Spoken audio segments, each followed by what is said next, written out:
Hello everyone, this is Dr. Johnny Huda and welcome you all once again. We are going to study defense mechanism. It's a very important topic in personality. थोड़ा सा complicated topic है but आज इसको थोड़ा interesting बनाने की कोशिश करते हैं, इसी के साथ आगे बढ़ते हैं.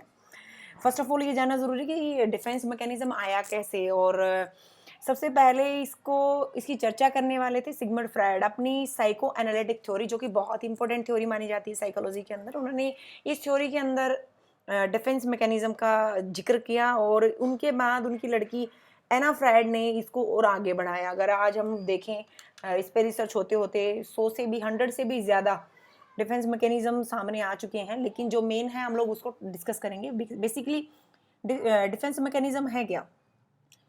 डिफेंस मैकेनिज्म बेसिकली वो चीज़ है जो हमारी ईगो को बैलेंस रखने के लिए काम आती है. लाइक अपने आप को ऑल द टाइम डिफेंड करती है, right. A defense mechanism is a tactic developed by the ego to protect against anxiety. जब हमें किसी भी सिचुएशन में किसी भी फीलिंग के अगेंस्ट जब हम नर्वस फील करते हैं, हम कंफर्टेबल फील नहीं करते, तो वहाँ पर ईगो अपने आप को बैलेंस करने के लिए इन डिफेंस मैकेनिज्म का यूज़ करती है. Defence mechanism are thought to safeguard the mind against feeling and thought that too difficult for the conscious mind to cope with. जिनके साथ माइंड को आगे बढ़ना थोड़ा सा मुश्किल लगता है, तो सेफ गार्ड का काम करते हैं डिफेंस मैकेनिज्म एक तरीके से. In Sigmund Freud's model of a personality, the ego is the aspect of personality that deal with reality.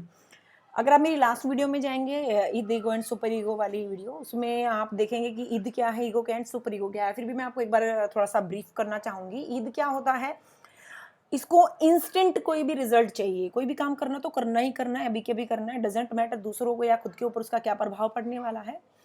Super ego क्या होता है, इट्स बेस्ड ऑन मोरालिटी. ये मोरालिटी पे बेस करता है, ये आइडियोलिस्टिक बातें करता है, आइडियलिज्म की बातें करता है. एंड ईगो क्या करता है, इन दोनों के बीच में बैलेंस बनाता है.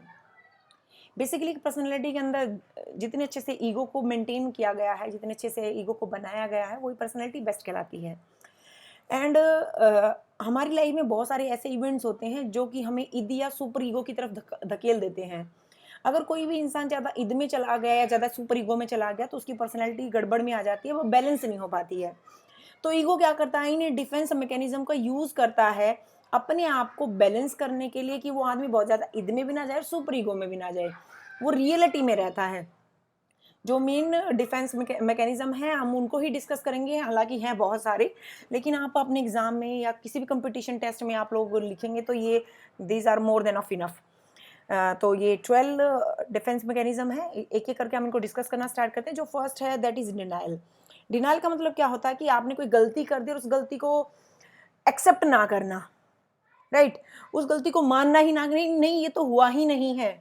अगर मैं आपके सामने एग्जांपल दूं, अपने पुरानी मूवीज में एक सीन मैक्सिमम ऑफ टाइम देखा होगा, या वैसे भी जनरली हम लोग देखते हैं एक चीज़, किसी की फैमिली में ऑल ऑफ सडन एकदम से कोई डेथ हो गई है, तो समवन सेज नहीं ऐसा हो ही नहीं सकता. या किसी की फैमिली में किसी की कुछ ऐसी रिपोर्ट आ गई है कि नहीं this is a very dangerous disease and जिसकी वजह से डेथ भी हो सकती है. तो यहाँ पर जो ईगो है वो काम क्या करता है कि नहीं ऐसा नहीं हो सकता, हम दूसरे डॉक्टर से इसका कंसल्ट करेंगे. यहाँ पर अगर ईद है तो ईद एक, अगर ईद काम करेगा तो ईद क्या कहेगा कि नहीं अब तो तू मरने वाला है. सुपर ईगो क्या कहेगा कि नहीं ऐसा तो हो ही नहीं सकता, तू मर ही नहीं सकता. लेकिन यहाँ पर ईगो क्या कहता है कि नहीं हम किसी दूसरे डॉक्टर से कंसल्ट करते हैं, दैट इज डिनाइल.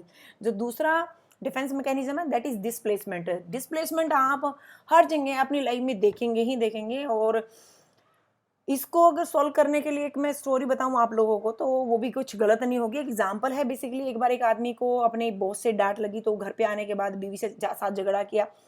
अब बीवी के साथ झगड़ा हुआ तो वो भी डिप्रेस्ड है, उसने अपने बड़े बेटे को डांट दिया या मार दिया. अब बड़े बेटे का जोर किस पे चलता है, छोटे वाले पे. छोटे वाले का किस पे चलेगा, कुत्ता बिल्ली या उसका कोई टॉय, वो उसको मारेगा, राइट. तो इसका मतलब क्या होता है कि अपने से जो कम है, अपने से जो इंफीरियर है, जो कम पावरफुल है, उसके ऊपर अपना गुस्सा उतारना, अपने एक जगह की फ्रस्ट्रेशन को दूसरी जगह पे प्लेस कर देना, दैट इज डिस्प्लेसमेंट. जो थर्ड डिफेंस मैकेनिज्म है दैट इज फैंटेसी. फैंटेसी होता है डे ड्रीमिंग. बेसिकली ये हर आदमी यूज करता है. फॉर एग्जाम्पल अगर मैं आपको बताऊं, लाइक आप कोई सिचुएशन चल रही है, आप कहीं पर भी हो, लाइक किसी फंक्शन वगैरह में हो, और वहाँ पर आप अपने बारे में कुछ अच्छा फील करना चाहते हो, आपने कुछ अच्छी प्लानिंग की थी बट एज सच वो चल नहीं रहा है, तो आप अपने माइंड माइंड में ना उस पल को जी देते हो। अब वो जो 2 4 5 मिनट का जो टाइम होता है दैट इज़ फैंटेसी। वो टाइम क्या सोचा लाइक आपने कि मैं, हाँ मैं किसी शादी में जा रही हूँ, मैं किसी फंक्शन में जा रहा हूँ तो वहाँ पर ऐसे ऐसे कुछ होएगा, तो वो आपने ना उस चीज़ को फील कर लिया, आपने उस लम्हे को जो जिया है, दैट इज डे ड्रीमिंग, यानी खुली आंखों से सपने देखना, राइट। अरे हो सकता है कि वो रियलिटी और हो सकता है कि वो रियलिटी ना हो।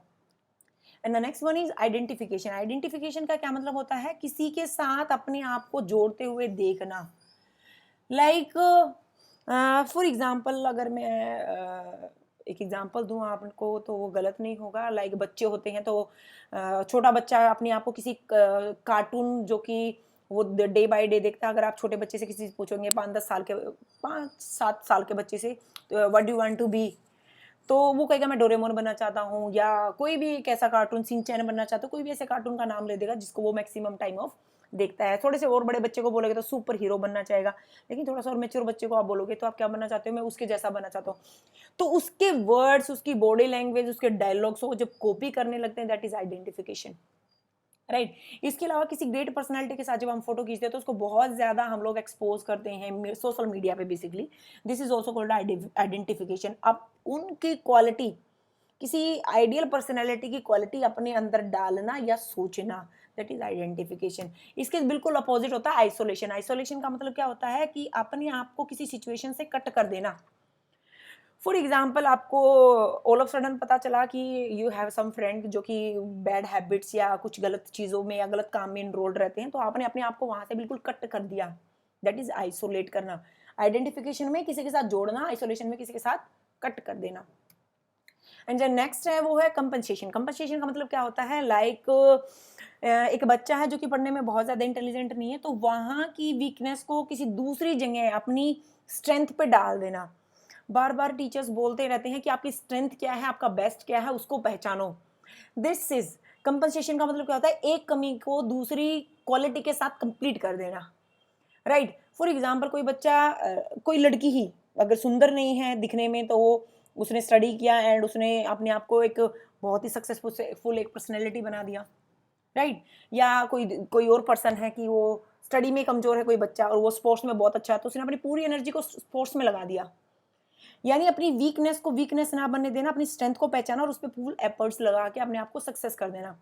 बेसिकली कि इंसान का मोटिव क्या है जिंदगी में, कि उसको कामयाबी चाहिए, राइट। वो कामयाब होने के लिए उसके पास उसका बेस्ट क्या है, उसको बाहर निकालना, दैट इज कॉल्ड कंपनसेशन।